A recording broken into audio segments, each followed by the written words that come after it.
Not really the shape I was looking for. All those great bird references on days 1 through 7, and I choose to do feathers on day 10. This red cone perfectly matches the color of my feathers. Originally, I did the first row with the bend of the feathers facing towards the tree, and then the following rows with the bend of the feathers facing outward.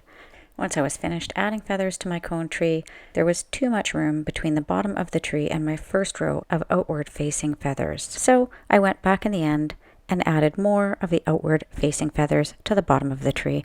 You can save yourself the trouble by doing it at the beginning. I'm using hot glue to attach the feathers, and try to limit the application of the glue to the area where the stem is going to be so that you don't glue down a lot of the actual feather, just mostly the stem.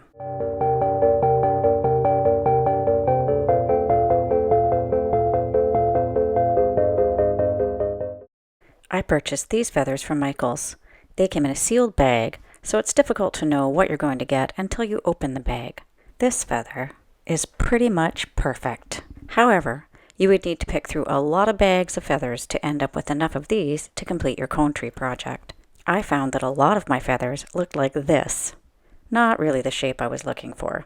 Here's a workaround for you though. Take your badly shaped feather and trim the end into an arrow shape by first cutting one side and then the other.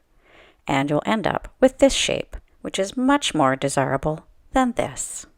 For the next row of feathers, I attach them with the bend of the feather pointing away from the cone. And if you're smarter than me, this will be your second row facing outward. And then just continue working your way around the tree, keeping your feathers pointed in an outward direction and attaching using hot glue, mainly on the stem area. With this cone tree, you don't need to worry too much about making lines or making things perfectly even. You can just continue to add feathers in a fairly random pattern, just as long as you don't leave a lot of large gaps in your tree.